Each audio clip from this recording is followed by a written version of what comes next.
नमस्कार, मुझे पूर्ण विश्वास है कि आप लोग बहुत अच्छे होंगे। आइए आज हम लोग एक समानुपात संबंधित एक प्रश्न को हल करते हैं। देखिए कैसे होता है। यहाँ पर दिया गया प्रश्न कि 5, 15 और 20 का चतुर्थानुपाती ज्ञात कीजिए। अब चतुर्थानुपाती में क्या होता है कि यदि संख्या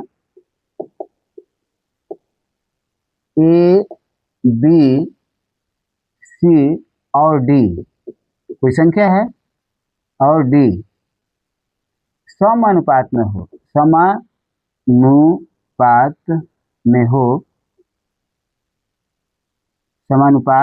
में हो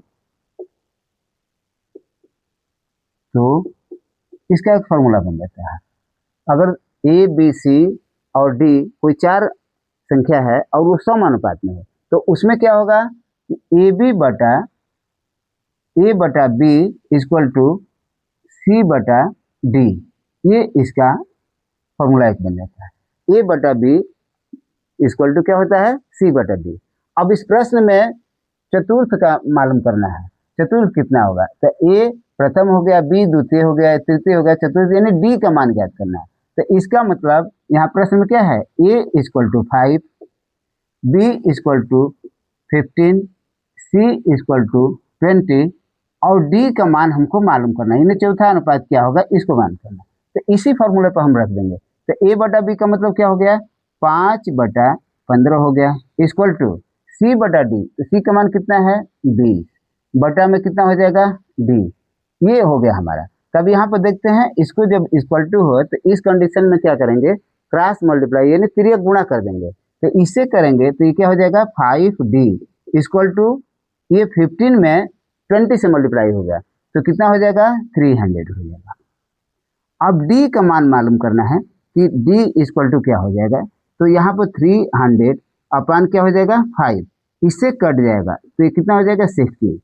इसका मतलब कि चतुर्थ अनुपात जो है, ये चतुर्थानुपाती ज्ञात करने का, तो चतुर्थ अनुपात यानी डी का मान कितना होगा 60 होगा। यानी हम कह सकते हैं कि यहाँ पर कि 5 संबंध है कितना हो जाएगा 15, ये वही संबंध क्या यहाँ पर बी हो गया, सी का मान कितना है 20 है, 20 संबंध कितना हो जाएगा हमारा मान आया है 60।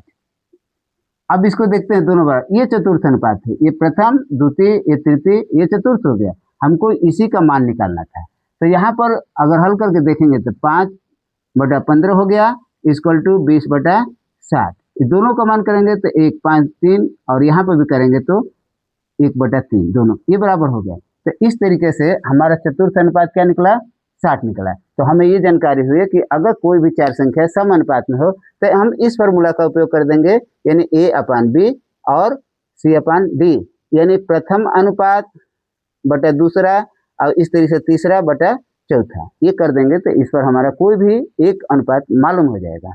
बहुत बहुत धन्यवाद।